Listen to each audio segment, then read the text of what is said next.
manos, como dice Edgar, un documento de un hombre que entregó su vida al mensaje de la meditación, del pensamiento oriental y sobre todo del cristianismo. Estamos hablando del Yogi de los Andes. Este libro habla sobre la vida y obra del padre César Dávila. Y bueno, aquí tenemos a su autor, ¿no? Edgar Aguilar. Y quería que nos cuente un poquito, ya que usted tuvo la bendición de estar a su lado un tiempo, ¿no?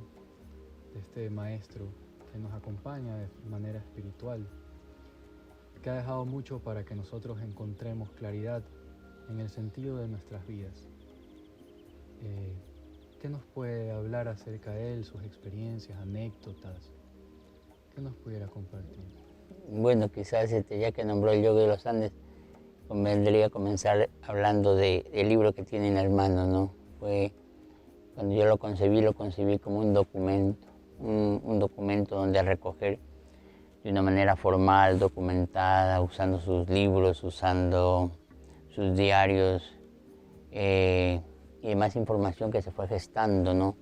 A lo largo de los años en los cuales él pudo llevar este mensaje de la meditación a través de una institución como fue la Asociación Escuela de Autorrealización, y eso va pues formando, digamos, los recursos necesarios, ¿no? que dan lugar, digamos, a la historia que se recoge en este libro, ¿no? Que inició siendo una tesis, justamente un estudio teológico sobre la obra del padre Dávila. Esto se realizó en el año 1998, pero este libro, escrito 5 años después, en el 2003, se presenta ya pues dentro de ese marco de estudio teológico, sobre todo en el contexto del diálogo entre las religiones. No olvidemos que la meditación, como el padre la plantea, tiene inspiración oriental. Nace con un encuentro con un pandit de la India, un discípulo de Gandhi, el pandit Vepatisina, y es el inicio, ¿no? Luego, pues en otras etapas del desarrollo de esta misión que el padre Dávila descubre, es el encuentro con la escuela de Paramahansa Yogananda. Y a lo largo de estos años, que comienza pues esta experiencia en 1952, se va gestando una serie de datos e información, vivencias, experiencias, crónicas, ¿no? Que se van recogiendo en este libro, ¿no? Este libro sintetiza, ¿no? De una manera formal, documentada así, pero también viva, dinámica, a través de una gran ilustración también, lo que es la misión del padre César Dávila, ¿no? Así que hablar de él es interminable, hablar de él es interminable porque se lo puede estudiar desde varias facetas, ¿no? En todo caso, el Yogi de los Andes me parece que es un buen inicio para quien quiera realmente conocer a profundidad, sobre todo con objetividad, como digo, parte de documentos, de experiencias, de cosas reales, vividas, no de apreciaciones, ¿no? Sino de hechos, todo el itinerario recorrido por el padre Dávila desde 1952 hasta el día de su muerte. Estamos hablando de medio siglo. Él mismo es una institución. No olvidemos que no solo en nuestro medio, sino a nivel mundial, pues el padre Dávila es considerado un pionero en el diálogo interreligioso a nivel del encuentro de la mística, digamos, ¿no? Porque el padre propone un camino de meditación que te lleva a una experiencia interior, mística. No es algo superficial, es una experiencia profunda, pero, y esta es la gran novedad en la obra del padre Dávila, ¿no? Al alcance de cualquier persona, no de monjes, no de religiosos exclusivamente. Así que eso viene valorado. Quienes hemos trajinado en estos estudios, concretamente yo hice mis estudios también en diálogo interreligioso, y yo me puedo dar cuenta de la pertinencia de la obra del padre Dávila a nivel teológico, a nivel, yo diría, incluso de los tiempos que vive la Iglesia, que necesita no solo una doctrina, no solo los cultos, los ritos, la vivencia clásica de la fe, sino que necesita realmente que la persona sea protagonista hasta cierto punto, después de Dios, de su propio recorrido espiritual. Y el padre Dávila propuso eso a centenares, miles de personas. Y ahora a través de sus discípulos, dentro o fuera de su institución, sigue haciendo lo mismo, sigue hablando él con fuerza. Y ojalá se escuche con la debida digamos, con la debida apertura, abrir bien los oídos y el corazón y la conciencia para darnos cuenta que no solo para nuestros tiempos, sino para la misma iglesia, el Padre Dávila fue un don, fue un regalo, una gracia. Y así deberán entenderlo, ¿no? Todos los que correspondan deban escuchar bien, como lo hizo el mismo Pablo Muñoz Vega, el cardenal Pablo Muñoz Vega, de quien se ha iniciado el proceso de beatificación, un hombre lúcido en todo sentido, un hombre espiritual, místico. También él le entendió al Padre. Evidentemente eso no es de sorprendernos a ese nivel de hondura de ambos hombres que vivían, no solo su fe, sino su vivencia, ¿no?, íntima con Cristo. En todo caso, era natural que se entendieran, porque no puede ser de otra manera. Y a quien no le entiende al Padre es más bien alguien que mira la fe, ¿no?, la religión, el evangelio, la doctrina de manera superficial. Allá podrá encontrar diferencia, pero es la hondura, ¿no?, desde el cual se lo puede entender al Padre Dávila, y gracias a Dios así lo entendieron. No solo Pablo Muñoz Vega, Julio Terán de Utalia es el prólogo de este libro. A mí mismo me dirigió la tesis, ¿no?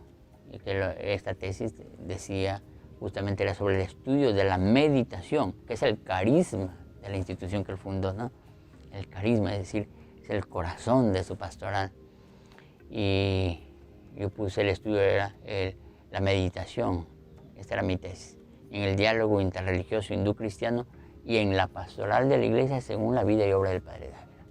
Y eso fue muy aquilantado, muy aquilantado. A mí me dirigió la tesis a la época el teólogo más eminente de Italia, presidente de los teólogos italianos, de la Asociación de Teólogos Italianos durante 20 años, hombre de una cultura tan reconocida que en el año 1998 recibió el premio a la cultura nacional italiana. ¿Qué se sentirá que a una persona le dé un premio a la cultura de entre 50 millones de habitantes? Primera vez en un sacerdote, un teólogo. Pues ese era Luigi Sartori. Él me dirigió la tesis, un hombre de mirada amplia, que estaba informado, no solo de lo que vive la iglesia, ¿no?, de lo que está viviendo, sino también de cómo se va desarrollando la cultura, la sociedad, ¿no? A mí me sorprendía, ¿no?, cómo él manejaba temas, ¿no?, de los místicos de la India con tanta facilidad, o de los famosos padres Henri Lesaux y B.D. Griffith, ¿no?, que tenían su ashram allá al sur de la India, cerca donde el famoso Ramana Maharshi también vivió, ¿no?, Arunachala. Y manejaba esto, y bueno, yo digo, lo nombro a Ramana Maharshi porque influyó en Henri Lesaux de manera decisiva. Y pues gracias a Raymond Panikkar, ese famoso pensador teólogo, a quien tuvimos el gusto de conocer en el Parlamento de las Religiones en 1993 en Chicago, él lo hizo conocer a Lesaux.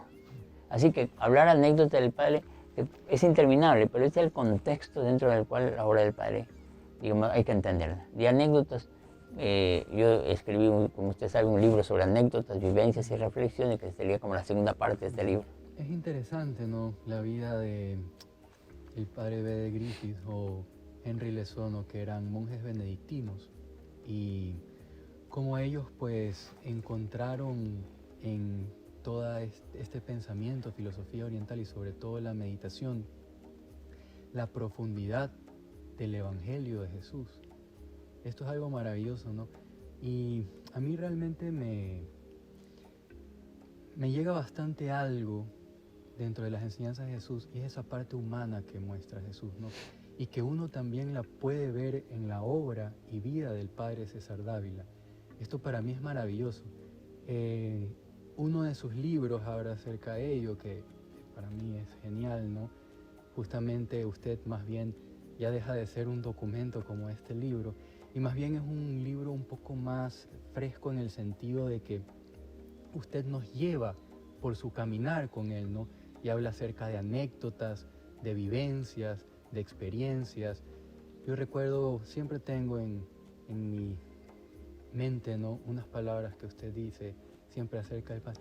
El Padre no mostraba nada fenoménico, ni te guiaba hacia lo esotérico, ¿no?, te guiaba hacia la vida cotidiana.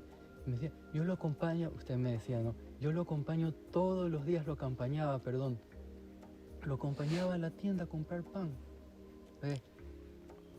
¿De qué forma llega esta espiritualidad aterrizada en usted por medio de la vida natural que él llevaba, ¿no? Aquí. Ya. Bueno, me ha hecho varias preguntas. Primero me gustaría resaltar lo que primero que dijo. B. de Griffith, Henri Lesot, Padre Dávila, pero se puede añadir un largo etcétera, un Mariano Ballester, un Marco Vinicio Rueda, un John May y así o un Thomas Merton y muchísimos otros. Sus vidas encuentran una misión, una vocación justo en el encuentro con la India. En mi libro La India Mística yo dedico un capítulo con el título El descubrimiento de la India. Para ellos su vida, su cristianismo, su fe, su iglesia fue la otra, su vivencia, ¿no? Si es que no hubieran encontrado la India. Es decir, la India tiene una misión para ellos. Yo de eso hablo. El mensaje de la India, en definitiva, es hacernos no solo regresar, sino profundizar, penetrar en el mismo Evangelio de Cristo. Es el verdadero mensaje, ¿no? En todo caso, era lógico que pudieran conectarse, ¿no? Estos hombres y entenderse, ¿no? Como de hecho lo hicieron. Y teólogos como Sartori y otros, como un Panikkar, un Jacques Dupuy y muchos otros que se encargan de estos estudios, están muy atentos a estos movimientos. Algo está pasando, ¿no?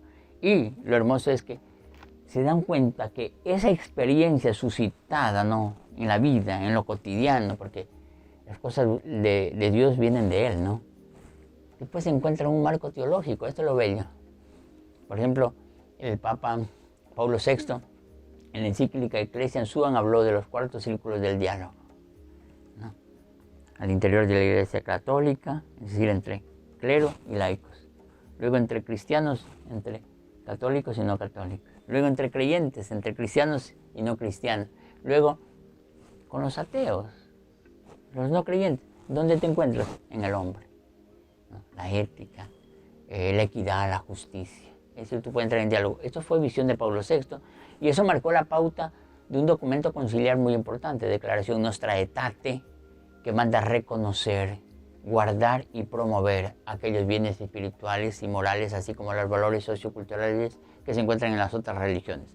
Dese cuenta que un documento conciliar puede dar un marco teológico en el cual, a través del cual pueda canalizarse una obra que ya Dios suscitó antes. Porque el Padre Dávila empieza esto en el año 52, el concilio recién se inicia en el 59 y termina en el 65. Pero, como decía Luis Sartori, el Espíritu Santo precede a la Iglesia. Se va suscitando inspiración, sembrando estas semillas, estos carismas, ¿no? Estas semillas del verbo. Por eso el Padre vive una experiencia contundente, clarísima, registrada en sus diarios, de manera íntima, que solo después de 50 años podríamos leer nosotros de vivencias de Cristo, pero no solo el Cristo que estudia la teología, ¿no? Desde afuera, no, el Cristo íntimo, místico, profundo. En todo caso, esa es la gran novedad. Y pues, justo como va manejando las cosas Dios, ¿no? Esa experiencia, ese carisma, esa experiencia suscitada a su nivel personal, Él encuentra caminos maravillosos para poder expresar a través de una institución que a la postre termina siendo, ¿no? Y ojalá lo siga siendo. No diría por muchos años, sino a mayor profundidad, con mayor intensidad reconocida dentro de la Iglesia Católica, ¿no? Porque yo creo que sería un privarse de una verdadera riqueza para la Iglesia. El no abrir, como hizo el cardenal Pablo Muñoz Vega, como hizo Julián Terán Dutari, como hace cualquier persona que esté informado de los mismos, por dónde va el Espíritu, digamos, vivificando la Iglesia, ¿no? Eso en relación a la primera etapa. Todos ellos, contacto con la India, decía B. de Griffith, después de ser monje benedictino, ¿no? Para que no sepan quién es B. de Griffith, agnóstico, ¿no? Sí, conectado, era un místico conectado con la naturaleza a través de los románticos alemanes, ¿no? De su poesía, ¿no? Y después, a través de los filósofos, se convierte, se hace, anglicano porque era irlandés, luego se convierte al catolicismo, luego entra a un monasterio benedictino. Pero ahí todavía no había encontrado, como él mismo lo dice, un camino de oración profunda. Es el contacto con la India. Y eso lo hace que se vuelque y vaya a la India, donde junto al padre Monchanán fundan el Satchidananda Ashram. Es decir, ellos se vuelven como unos sannyasins, como unos swamis, unos monjes, viven como cualquier otro hindú, ¿no? Entonces, ellos viven esta experiencia monástica donde se da un verdadero matrimonio entre Oriente y Occidente. Justo así titula uno de los libros de B.D. Griffith, El matrimonio de Oriente y Occidente. El matrimonio es una sola, ¿no? Una sola unidad de dos culturas, de dos realidades, de dos sentidos, de dos experiencias místicas, pero que confluyen, ¿no? ¿En dónde? En Dios, en el Espíritu. Por eso decía B.D. Griffith, me voy a la India en búsqueda de la otra mitad de mi alma. ¿No? Bueno, eso es lo que estamos buscando nosotros también. La gente anda buscando. Sí, se realizan, tienen una profesión, todos. Y eso es lo bello, que no necesitas irte a la India, no necesitas ser un monje, menos todavía un ermitaño. Nosotros le podemos dar testimonio de esto. Somos 40 años que estamos meditando, 1 hora de mañana, 1 hora de noche. Pues no soy el único. Son millares de personas que el Padre ha enseñado. Entonces ahí viene lo segundo, ¿no? Cada uno de nosotros puede contar anécdotas sobre el Padre Dávila. Cada uno de nosotros tiene sus propias vivencias. Y cada uno de nosotros puede escribir un libro como el que yo escribí de 600 páginas para reflexionar sobre eso, ¿no? Entonces el Padre Dávila en sí es un símbolo ya. No es una persona, es un símbolo de un hombre vigoroso, de un hombre fuerte, de un hombre sincero, de un hombre sin compromisos con nadie, de un hombre que no tenía miedo, ni al ridículo, ni que tenía miedo a confrontar con cualquiera, porque la verdad, cuando tú llevas la verdad adentro, no tiene miedo, porque sabe que estás con Dios, ¿no? Así que el libro que yo escribí, el otro que lo escribí en el 2017, yo sentí esa necesidad, porque una cosa es presentarte los hechos, otra cosa, hacerte entender que esos hechos son pertinentes en este momento, ¿no? Y no es para la historia el Padre Dávila. El Padre Dávila es para hoy. Y yo estoy seguro que para mañana también, ¿no? Así que de eso estamos. Esa es la lectura que se puede hacer el Padre Dávila. Las anécdotas son hermosas, siempre y cuando se conviertan en una vivencia, ¿no? Algo interior, no una cosa de afuera. Y más aún si provoca una reflexión que lleve, digamos, más allá, ¿no? Más allá de lo inmediato, más allá de lo vivido, más allá de lo experimentado y que sirva para las próximas generaciones, como lo va a hacer el Padre Dávila, como ya lo está haciendo, ¿no? Son 70 años que lo tiene a usted mismo hablando de esto. Usted no lo conoció. No y sin embargo, usted está hablando de él. Porque para es el quienes no lo conocen, pues aquí podemos ver, ¿no? El yogi de los su Andes. mirada, el yogi de los Andes, y hacia dónde apunta también, ¿no? Claramente. O sea, en ese rostro no hay dudas, solo había una dirección. Usted tocó un tema y que no le respondí, Cristian, es la naturalidad. El Padre, y lo acabo de decir ahora en este momento, el Padre no era de poses. El Padre no nos transmitió una cultura, no nos transmitió un ropaje exterior de la religión, nos transmitió autenticidad, nada más. Así que uno no tiene que preocuparse por actuar, sino solo por ser. ¿Y dónde está la magia de esto? En la práctica de la meditación. Es aprender a reconocernos en lo que somos, es decir, en nuestra esencia, no en lo que hacemos, ni en lo que tenemos, ni en lo que parecemos, ¿no? Entonces con el Padre, sí, era un pastor, un padre, un teólogo, un escritor, el doctor, lo que quiera. Pero el Padre Dávila, antes que cualquier otra cosa, era justamente eso, padre, ¿no? El amigo, el que compartía contigo. Yo tuve la bendición de compartir muchos años de su vida junto a él, de alguna manera ser, no sé la palabra adecuada, ¿no? Cómplice, digamos, por llamarlo de una manera, de cómo su obra se iba gestando en sus últimos años. Y puedo dar testimonio que el padre se consideraba a sí mismo, yo creo, como un discípulo de Jesús. O sea, antes que el escritor, el teólogo, el maestro, y él lo deja escrito, sí, como un discípulo de Jesús. Escribe una oración muy bonita que se llama Oración al Maestro, en Oración Cósmica, uno de esos libros. Una belleza. Y habla justamente de eso, ¿no? Sí, yo creo que la identidad, por nosotros, el ingeniero, el doctor, el arquitecto, esas cosas, y a veces llegan a ser más importantes que tu propio nombre. Pero nosotros no somos ni siquiera el nombre, ¿no? Ni el apellido. El momento que nos identificamos con un nombre, con un apellido, nos estamos limitando. Nos estamos limitando, por más bello que sea. Igual uno lo pasa con un estatus, con un estatus económico, social, intelectual. Te limitas. Y en el momento que te limitas, te fosilizas. Queda ya para la historia. El padre Dávila, en cambio, tú ves al hombre apasionado por Jesús. El padre Dávila admiraba mucho a San Pablo, porque ve que San Pablo era un apasionado por Cristo. Un apasionado por Cristo. Y apasionado por los hermanos, por los hombres, pero apasionado para llevarlos a la verdad y a la comprensión de ese misterio que es Cristo, como Pablo habla a los Efesios, a los Colosenses. El misterio de Cristo dice que supera todo conocimiento. Claro. Es impresionante eso, Sí, realmente. y bueno, también el único consejo que daba era acerca de la meditación, ¿no? Cuando alguien venía con alguna duda, les preguntaba, ¿y cómo está su meditación? Continúen, sigan meditando. Le decía que la respuesta estaba en la meditación siempre, ¿no? Pero háblenos un poquito acerca de esta práctica de la meditación con el enfoque y el objetivo adecuado, ¿no? Sus principios. Ya, bien, bueno, usted toca un tema muy importante. La gente está necesitando algo. Por eso buscan psicólogos, buscan religiosos, buscan coaching, buscan consejeros, buscan gurús, maestros. La gente algo busca. Algo que sabe que existe e intuye, pero no sabe por dónde es el camino. Y en esa búsqueda, hay que decir, muchos se extravían también. Entonces, mire, era tan claro el camino de la meditación que el padre Dávila, venga quien viniese, ¿no? Cualquiera que fuese con cualquier problema, el padre le escuchaba caritativamente, pero él solo tenía un mensaje, una recomendación. Después de escucharle, decía, verá, le entiendo perfectamente su situación. Mi consejo. Y sabíamos que el consejo del padre Dávila venía pues de su sabiduría, su experiencia. Practique meditación. Aprenda a meditar. Y entonces usted va a solucionar todos sus problemas. Esto es lo que la gente no quiere entender.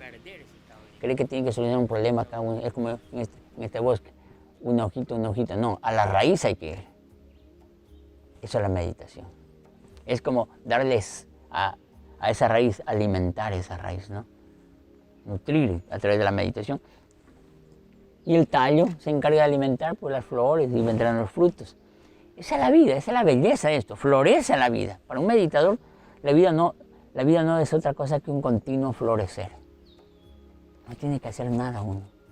Simplemente ¿qué hace la meditación? Justamente, en la meditación tú lo que haces es despojarte de ti. Por eso se relaja el cuerpo. Entonces el cuerpo no es un enemigo tuyo, no es un obstáculo, es el templo del cual la columna vertebral es el altar. Ahí se realiza esa verdadera transformación a la que se refiere Pablo, del hombre viejo al hombre nuevo.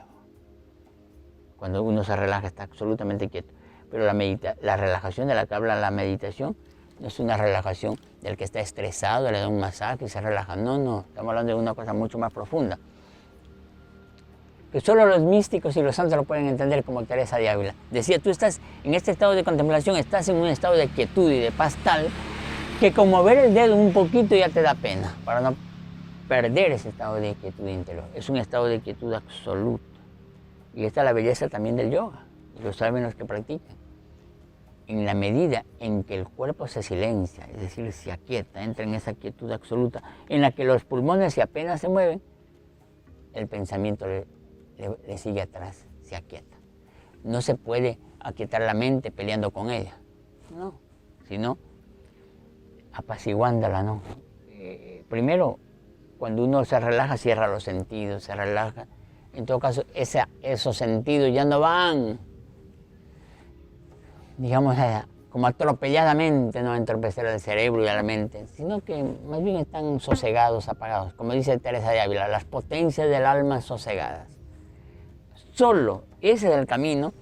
Y claro, en ese estado de interiorización tú te puedes concentrar, enfocar la mente básicamente en el entrecejo y repetir cuando más una palabra. Una palabra sagrada, a veces una frase pequeña. Un mantra, puede ser el nombre de Jesús, Abba, Om, Amén, en fin, eso es secundario. Lo importante es que tú te compenetres y lo repites no con la cabeza ni con la garganta, sino desde el corazón, desde adentro. Es casi como sintonizarse con la vibración de la palabra sagrada dentro de ti. En todo caso, eso produce la magia. ¿Por qué? Porque te lleva al silencio. Y ese silencio ya no es un silencio simplemente del entorno. Es un silencio profundo que te da acceso a tu conciencia. Entonces el Padre Dávila siempre habla del Santo Sanctorum, ¿no? Del Santo de los Santos. donde se llega a experimentar lo que se llama el augusto silencio, le llama el Padre. Solo en el silencio está Dios. Ese Dios real, ese Dios que podemos experimentar y saborear. Para lo cual digo, no hay que ser religioso. No se trata de eso. Todos somos hijos de Dios, todos estamos llamados a experimentar eso. Esa es la belleza de esto. En todo caso, problemas psicológicos, familiares, económicos, empiezan solos a solucionarse, solos, de manera natural. Por eso el Padre decía, con tanta experiencia, mira, venga acá, empieza a meditar. Entonces no lo enfocaba en el problema como hace un psicólogo, ¿no? A ver en qué, y ahí, rumiando el problema, es como meterte en un basurero a limpiarlo, queda más sucio. El Padre dice, mire para acá.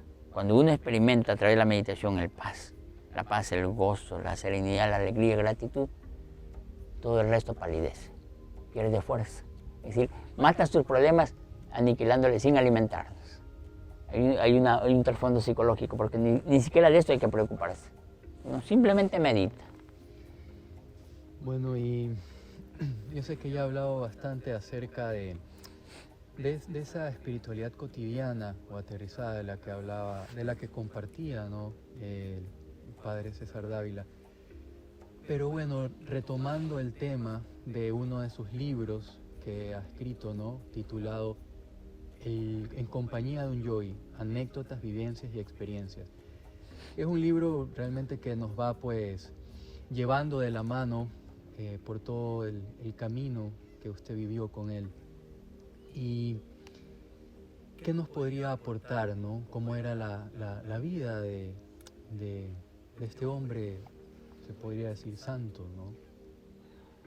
Bueno, la vida del Padre Dávila, en una palabra, es una vida en manos de Dios. Estaba en manos de Dios. Hay muchas facetas, primero de su estructura física. Por ejemplo, a mí cuando me preguntan qué es lo que más me atraía del Padre Dávila, devoción pareciera, a simple vista, no. Algunas cosas por afuera que diga que tenía un espíritu mariano, muy religioso, tampoco se veía. Pero que se mira, solidez, consistencia, fuerza, magnetismo, convicción, verdad. Todo esto lo sentí. Bueno, después vas al Evangelio y te das cuenta que Dios es verdad. ¿Me entiendes? En todo caso, eso yo lo veo en los grandes santos, ¿no? En los místicos, ¿no? Tanto de Oriente como de Occidente. En todo caso, yo cuando escribí En compañía de un yogi, créame que no fue algo premeditado.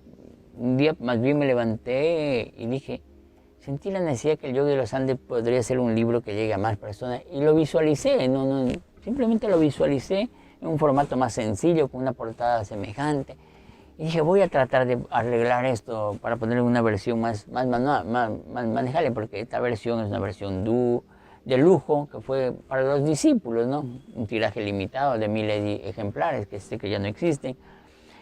Pero eso que yo quería hacer, que pensé que era lo que tenía que hacer, yo me di cuenta que yo no servía como para mirar para atrás ya en algo hecho. Entonces dije, no, tal vez es imaginación mía, digo, me parecía un trabajo muy forzado quererlo hacer. Y me ocurrió que yo podría contarle cómo yo lo vi. Y poco iba escribiendo y me di cuenta que tenía mucho que decir, muchas anécdotas. Porque yo compartí con él muchas experiencias, o sea, desde cuando me dictaba los libros, desde cuando tenía que compartir los accidentes que él tuvo, ¿no? Y cómo salió al frente, o cuando le acompañé al Vaticano a dejar una de las copias de su estatuto, porque quería darle a la asociación un carácter también de derecho público pontificio. Tantas anécdotas. Precisamente su compenetración con Cristo, cuando quería que cada capilla de sus centros tuviera una imagen del Cristo. Una aventura, yo recuerdo llevando esas imágenes. Bueno, la flor de loto. Y bueno, tantas experiencias, ¿no? Tantas experiencias. Bueno, hablar del Padre, yo ya de esto he hablado bastante, tengo grabaciones, tengo todo, unas 6 horas solo hablando de la obra del Padre, así sintetizada, ¿no? Quería agradecerles a todos los que nos están viendo en este video.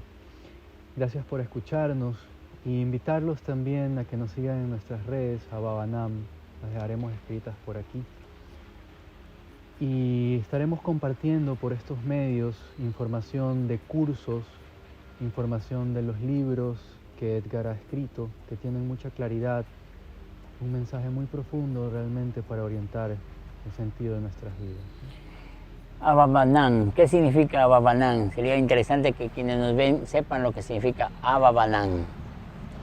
Bueno, Abba es una palabra aramea y es de la forma que Jesús se refería a Dios.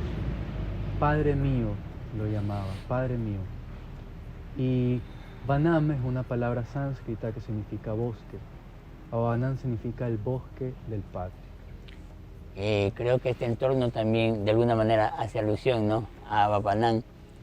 Y recordar nomás que los grandes maestros de la India, los rishis, ¿no?, tenían sus cátedras, digamos, en el bosque, ¿no?, sus cátedras en el bosque. De hecho, los Upanishads significa eso, ¿no?, a los pies del maestro, los rishis, los maestros del bosque. La grande filosofía de la India que estaba compenetrada de mística y espiritualidad se gestaron en el bosque, ¿no? Es muy interesante la intuición que ha tenido de llamar este proyecto Ababanán. Ababanán. Yo también agradezco por mi parte pues la atención y sepan quienes están buscando algo en su vida que le dé realización, sentido a su vida, que quizás no es fortuito que se hayan encontrado con este video, ¿no? Que encuentren en nosotros dos personas dispuestas a compartir lo que tenemos, lo que vivimos, lo que nos ha hecho felices. Gracias. Gracias.